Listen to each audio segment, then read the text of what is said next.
What's good, YouTube? It's jazzlovesmma here, and I'm going to be doing my full card predictions for UFC Freedom 250, the White House card, Elliot Topuria versus Justin Gaethje. Let's break this down. Starting the card off with Diego Lopez versus Steve Garcia. We are riding with Diego Lopez. I will be leaving my card like this for his entire fight. Um, also, let's start this motion. Let Lopez use La Chona for his walkout. I don't know if that was real or not, but either way, let him use his walkout song. Back to the breakdown. Um, I just think Diego Lopez is gonna KO Steve Garcia, Charlie Kirk affiliated.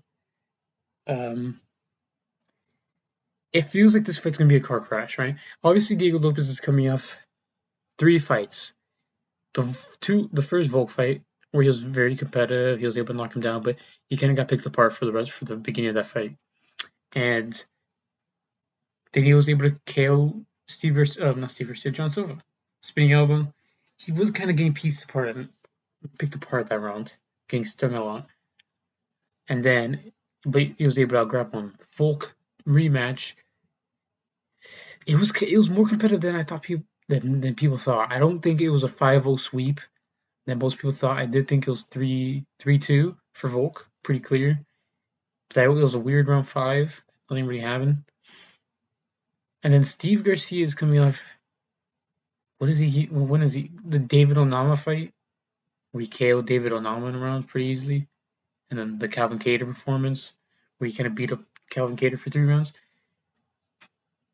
It does feel like a tricky matchup. It's like, all right, Steve Garcia isn't bad technically, but I feel like when they meet in the middle, and if Diego Lopez just goes out there to brawl, I think he's gonna have the better chin. Even though we've seen him stung by like Volk, and not a lot of people get stung like by Volk and dropped and walled and like sank back to their like ass to the cage. Um, so Steve Garcia could chin him, but I think Diego's. I don't think Steve Garcia's fought someone who hits as hard as Diego. Well, Diego Lopez he's fought Volk twice. Volk probably, I feel like it feels like Volk sat down on his punches the most against Diego Lopez than a lot of other fighters. Um, he fought all of John's clean shots. Obviously, John Silva isn't the heaviest hitter, but he hits pretty hard. Lopez hits pretty hard. He has not really good knockdown power. I have a video here talking about my opinions on KO power in the UFC. Diego Lopez was on that tier. Probably should have had Steve Garcia as well, but I think maybe Steve Garcia has better like one-shot KO power. Does he? I think Diego Lopez would chin David Onama pretty easily as well. I don't know, but I'm gonna pick Diego Lopez by round 1 KO. Maybe he drops him and gets a submission, but I kind of doubt that happens. Moving on to Bo Nickel versus Cal Dawkins. Bo Nickel coming off the bounce back win against Rodolfo Vieira. Cal Dawkins on his, I think, like a 2-fight win streak since coming back to the UFC. Chin Michael Pereira in a round. Subbed GM3 in a round. I'm gonna pick Cal Dawkins, man. I think he has the knees to bother Bo Nickel. Bo Nickel didn't look that impressive. He had a decently impressive performance over Rodolfo Vieira. Not a lot of people finish Rodolfo Vieira like that, but it's Rodolfo Vieira. I just saw him get beat up by Eric McConaughey. You know, Cal Dawkins is coming off the Mikel Pereira win. Obviously, to knock out Mikel Pereira takes a lot.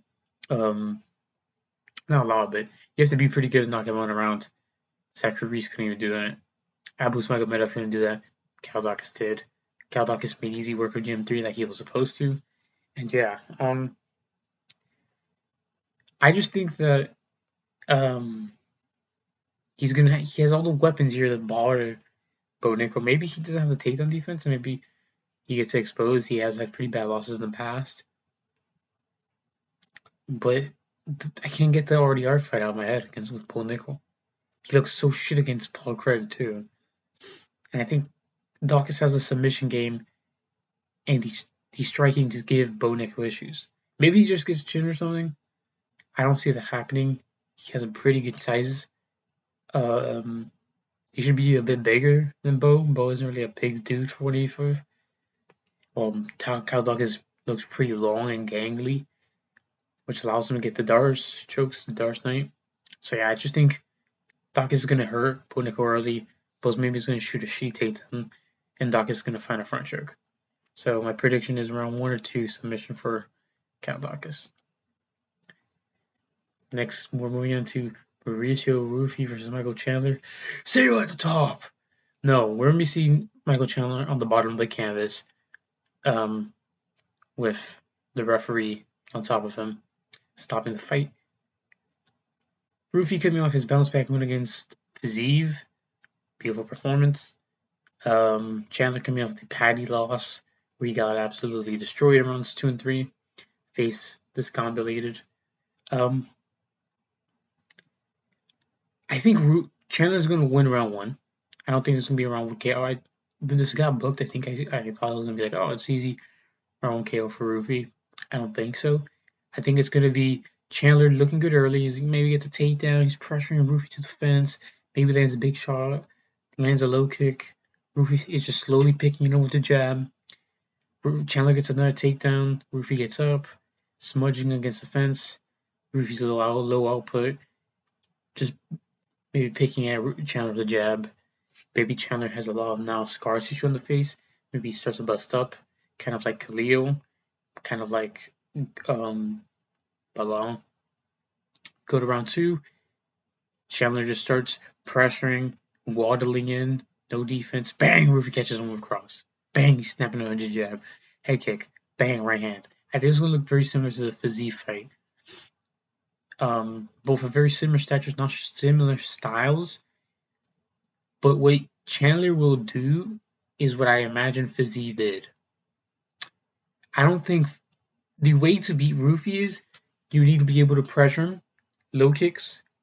If you're not gonna swarm him with strikes, you have to be able to present a takedown threat, like BSD was able to do. Fiziev was doing well in pressuring Rufy, low kicking him, but when you would have him stuck on the fence where Rufy isn't that good of moving, he didn't capitalize and put volume out there like he should have. Obviously, there's a huge size difference, but Rufy was still there to be hit, and Fiziev didn't capitalize on the moments where Rufy was kind of stuck like this, not really throwing and just finding his reads, and that's how he continuously was able to pick up the jab and then find the cross. And Chandler doesn't have that kind of output anymore. He's not gonna really do that. He looked really shit against Paddy. I don't expect him to come out any better. He's been out for ages. He probably has the most damage now than ever in his career. And Rufy's gonna pick at him. And I do see him getting pressure to the fence, but I don't see him getting put out cold. Chandler doesn't really cold people. Rufy trains with a good team. He's gonna be prepared for this. He's trained with great fighters. Trains with Volk now. He used to train with fighting nerds. He has very good experience. So I think he's gonna do very well here. And I think it's gonna be very similar to the Fiziev performance, where Chandler's like maybe doing well pressuring him to the fence, but he's kind of just staring. He'll throw a big shot, he'll like land him maybe on the chest of Rufy. Bang! He gets countered. I think this is the kind of fight where Rufy can find his counters even though he's being pressured. Normally, Rufy doesn't do well when he's being pressured. He can't really find his counters like that. He does well crowding you without you like throwing. Right? That's how he'd be a couple. He likes to counter you while pressuring. He's pressing you forward. You throw back. That's when he counters. He doesn't counter really off the fence, other than when you're being at low output. James Lomtop is like decently high output dude. He was able to put some volume on Rufy, and he wasn't letting himself fully be pressured. So that's how he was able to make it a little bit more difficult. Obviously, he also had a chin, so he was able to survive all the shots. But yeah, so that's my breakdown of this fight. Round 2 KO for Rufy. I can see flying knees working for him. Maybe he catches him with a flying knee in round 1, busts him up. But yeah, I don't see this going to the third or 2-8 decision. Josh Hawker versus Derek Lewis. Derrick Lewis coming off that embarrassing Waldo performance. Josh Hawkins on his good little 3-fight win streak. Knocked out Jimenez in a round in the Apex. Denzel Freeman, middle finger TKO'd him. And then he had that war with Curtis Blades. This is the only way I see this fight going. There's two ways. Josh Hawkins swarms Derrick Lewis early. Derrick Lewis immediately quits to the volume and the speed of Hawkins. Or Hawkins is swarming and voluming up Derrick Lewis. Derrick Lewis booms him with a big right hand and Hawkins goes unconscious. I do not see the second option happening. I see Derrick Lewis quitting against the fence to the volume of Josh Hawkins. Unlike Curtis Blades, who has a decent enough chin and was like, it felt like he really wanted to grit down and he had like spite for Hawkins. Doesn't feel like Derrick Lewis is gonna have. He was shit talking with Waldo, did nothing for a round. Then when he got touched by like the softest shot ever from Waldo, he like crumbled. His knees buckled. He got tapped on the chin, he went and he fell back. He literally quit. So I see this being a very easy win for Hawk. Like I see this being a like 30-second KO for Josh Hawkins where he just puts volume on him and bam. And then Derrick Lewis folds. Maybe it will be a little bit more dragged out than that. And I'm not giving like Derrick Lewis any credit. But I see that happening. I see him getting a TKO in round 1. Maybe he gets a submission. Maybe he's able to crumble Derrick Lewis against the fence while Derrick Lewis is on a knee and he's like blocking shots with his hand. Josh latches up a rear naked or something. But I feel like he's going to want to go out there and get a KO. So yeah. He's also been doing some Jedi training with the lightsabers. He's looking pretty good. Maybe he gets a lightsaber and just stabs Derrick Lewis immediately. That's what it'll probably look like when he's voluming Lewis against the fence. So the pick is going to be Josh Hawkins by round 1 KO. We're moving on to Sean O'Malley versus Amin Zahabi. Zahabi on his very fraudulent run, I'll say. Where he has pretty much robbed Aldo and Chito Vera in back-to-back in Canada. Sean O'Malley coming off is very impressive, not super impressive Sung Yadong performance where it was an arguable robbery. I rewatched I did score for Sung Yadong, but round 3 he looked amazing. I feel like this is a pretty easy fight to predict. I'm gonna pick Sean O'Malley. Ooh, what's going on here? Hello? There you go. Yeah, I'm gonna pick Sean O'Malley by KO in round 2. Chito Vera literally stung him and sat him down, sat the Zahabi down with a jab. So I'm pretty confident that if Sean O'Malley is able to pick at Zahabi, you'll find a KO. Stomp on him, move around. Zahabi hasn't, like, the last 2 guys he's fought, they haven't been movers. I remember Corey Sandhagen describing O'Malley this way. He's a mover. His feet isn't really stagnant on the ground. And Zahabi's kind of getting outboxed by all of them. And obviously O'Malley isn't like the greatest boxer, but he's going to be able to pick at Zahabi. The reason Sung Yadong was able to look so good against O'Malley is because he has a big physicality. Big, strong dude. He throws with with full intention to knock someone out. It's very sloppy, but that's what he does. Slamming, low kicks. Zahabi doesn't really have that threat. He doesn't really he doesn't really have KO power. Yeah, and he stung Cheeto, I think, probably in one moment with his boxing, and he does have decent boxing for the division. But the way he boxes is so weird. He has this weird Philly shadow. I feel like that's gonna be open for Sean O'Malley, super long, and he's just gonna snipe Zahabi. And he times his knees really well. And Zahabi isn't the wrestler that Merab is. He doesn't have trips like Piotr. I think it's gonna be a really easy matchup for O'Malley.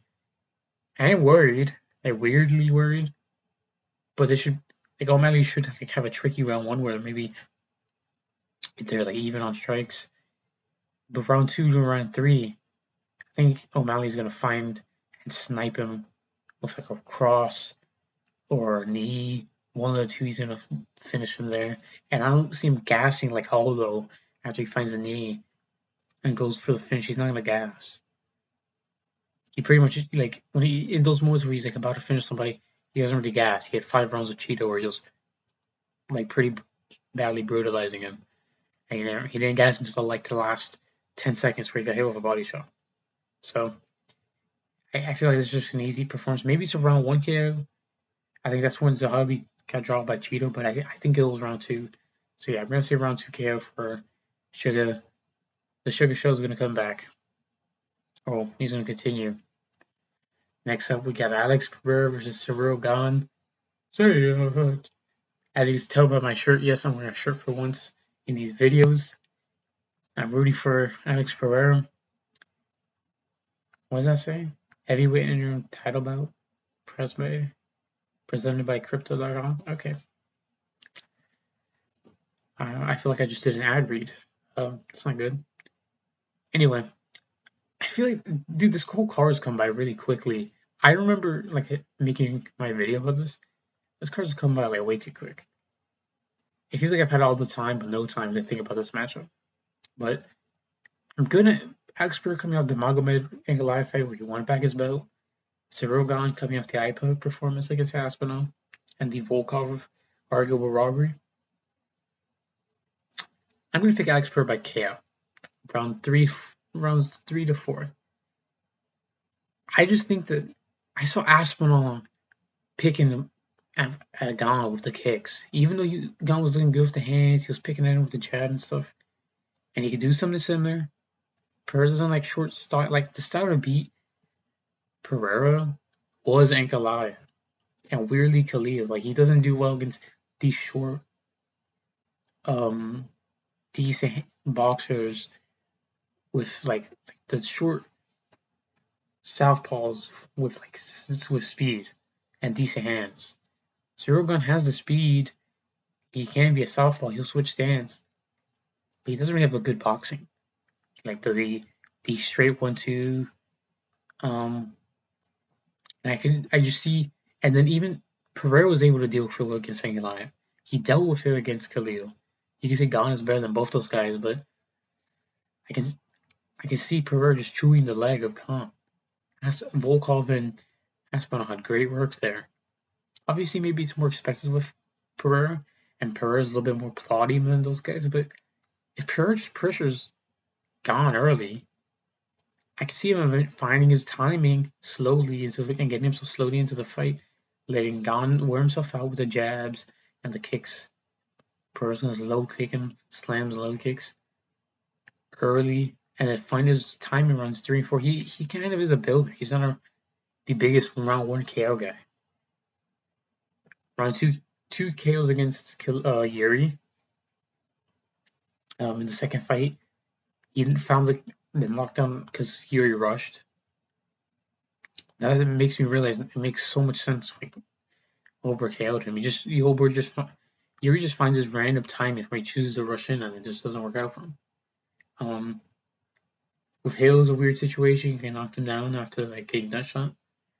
It took him the 5 rounds to KO Izzy. He was able to KO Ankalaev in a round, but it took him 5 rounds to. It took him a while to have success even in the first fight. Khalil, he could have built into that. He was sick in that fight and stuff, but he had to build into that fight where he started picking Khalil with the jab and stuff. So yeah, I think he's gonna slowly build here, pressure, added those low kicks for an add up for him. I think he's a better kicker than Aspinall. I think he hits hard, man. Maybe he doesn't have the fast one like shot KO power that Aspinall has, but he definitely hits hard. When he hits people, it definitely affects him a little bit, especially with the low kicks and stuff. I think he's going to look very good here at heavyweight. It looks like he's like decently bulking up properly. We'll have to see how he looks for like all the weigh-ins and stuff. But he's not just fat. Like he is looking like he's bulking him. He's looking dense. He has some blubber on him. He's getting a little bit fatty. That's natural when he's moving up, and he's still going to cut down. So at the weights, you'll see how how well he moved up. But his shoulders look strong, his legs, his ass. So everybody's been talking about. So yeah, Gon can win this, right? You can pick at Alex Pereira for 5 rounds. Maybe he finds a TKO with the 1-2s. But I just don't see it happening. I am worried for Pereira with the way he has his defense, and he kind of just sticks his arms out, and when he has his guard, he kind of has it like heavy in front of him, and he doesn't really have the headroom to dodge and defend 1-2s. So I think that's where Gunn should capitalize early. But I do think Pereira will find the KO eventually rounds 3 and 4. Because if Tuivasa is finding this shot on you, I think Pereira can too. And I'm not too sure that Gon can keep a perfect fight and not get tagged once by Pereira for 25 minutes, if many people couldn't. Ankalaev could, but I think stylistically Ankalaev is far better to beat Pereira than Gon. And I see people talking about the wrestling. Alex were defended all the takedowns from Ankalaev. He defended takedowns against Yuri. His grappling's gotten better. It's gotten better. He did get taken down in the first fight against Yuri. He got taken down by Yan. But Satan's defense has gotten better. He is going to be bigger. He's looking like a real heavyweight. Obviously, Gon is bigger than him, like in width, because of how much muscle he has. But Expert is a proper heavyweight. I think he has better takedown defense than Volkov. So, yeah, I'm going to pick Pereira by KO. I don't see Gon really having a grappling edge. I'm worried about the speed of the 1-2s. I don't know how will Pereira come out. Maybe he's plotty and stuff. Never know. But the pick will be Pereira around 3 KO. Moving on to the main event, Ilia Topuria versus Justin Gaethje. Sorry, Leland, if you're watching it to this point. Shout out to Leland on Twitter. I think his account got suspended or sussed. So, sending love his way. I saw his new account reply on my videos or on my posts. Anyway, Ilia Topuria coming off the brutal slam-out feels like ages ago over Oliveira. Gaethje coming on his 2 performances against short notice Fiziev and Paddy Pimblett, where he had staff. So now when I think about, I'm going to mention this real quick. When I think about the Paddy fight, it makes sense why he kind of slowed down. He did go into that fight with staff. He did look very sloppy though, but it makes sense why he started to slow down and Paddy was able to pick it up. Because Gaethje did have staff, and it makes sense why he slowed down. Both these dudes have a lot of beef now. I saw the interview with Pat McAfee. Pat McAfee, never do a fucking interview again. Your interviews fucking suck. You're literally just in the middle. Boys, calm down. Shut the fuck up. Let them interview. Let them go back and forth. Your questions suck. Let these two interact and don't interrupt them with your shitty one-liners. Boys, calm down. You suck as a host. Shut your fucking mouth. Anyway, there's a lot of saltiness.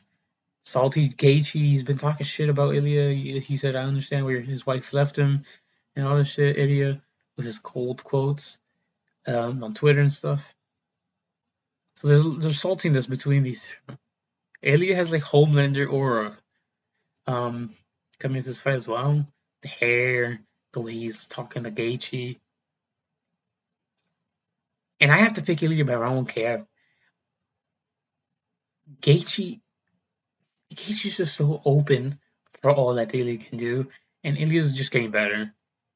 He looked phenomenal against Charles, and it's Gaethje has low kicks.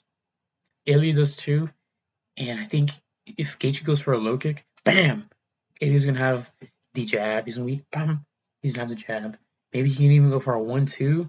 That's what Max was doing against Ilia. When Ilia would go for a leg kick, he would go for 1-2. So I can see Ilia trying to implement something like that here.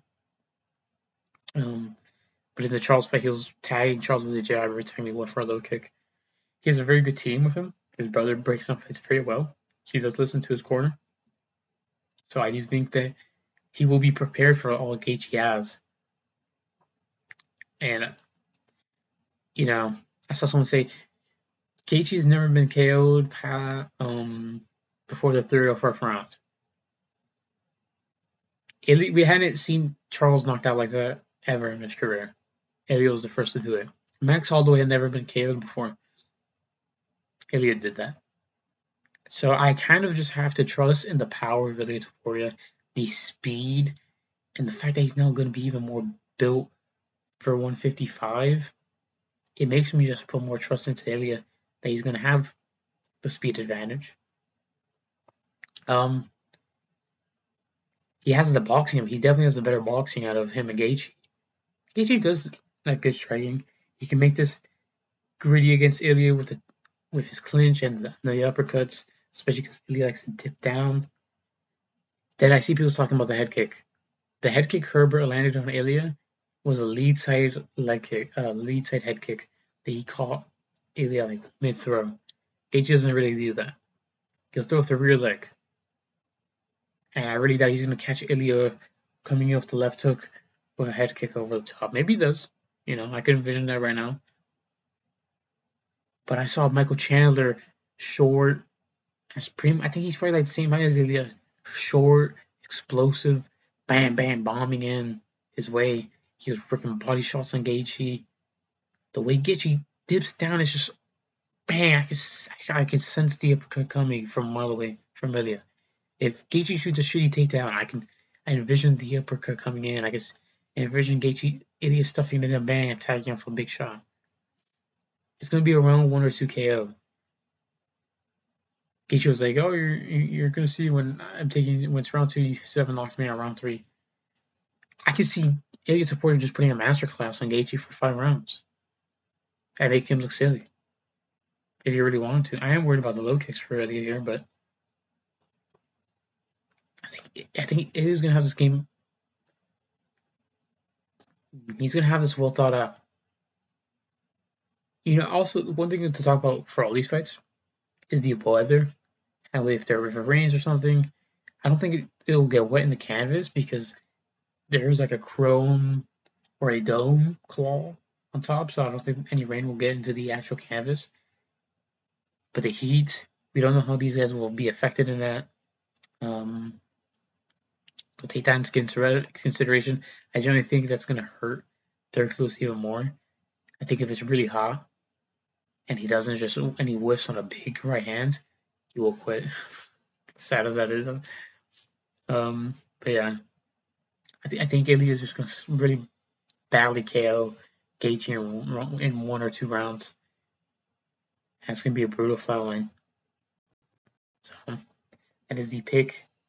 It is crazy. This card's already here. It's already coming this weekend. My second ever video was actually about this card being announced. So that is crazy. Hackett versus Lewis wasn't even on the card when I made that video. So that's even crazier. So yeah, did I even make a video for Hackett versus Lewis being announced? I don't know. I think I must have. I don't think I made it a whole video, but I mentioned it in my recap, I think. So yeah, crazy stuff. For anyone still watching this video, if you've been here that long, it's only been about 2 months that I've been making YouTube videos, but it feels like a long time. Appreciate you guys tuning in, watching my media snap, and yeah, the White House card. I don't know if I should make a video about it. It feels like there's a lot of things that could go wrong with it. Lawsuits, weather, yeah, a lot of stuff. Gaethje has a lot on him, Strickland, Ilya. So yeah, let me know your guys' predictions in the comments below. Do you guys think Gaethje has a chance? I literally give Gaethje like a 10% chance of winning. And I think Alex Pereira versus Gane is a very 50-50 fight. So yeah, let me know your guys' predictions in the comments below. Any that you disagree with, any you agree with, let me know. We are Team Shama up in here. I'll probably be wearing the shirt during the fights. Hopefully I don't curse him. And yeah, like and subscribe. If you guys enjoyed this video, follow me on Twitter, jazzlovesmma. If you guys want any fitness gear, any fitness accessories, use Dime Fitness. Go on Dime Fitness, use my promo code, and I'll catch you guys in my next video. Don't know what it'll be, but hopefully I see you guys there. Peace.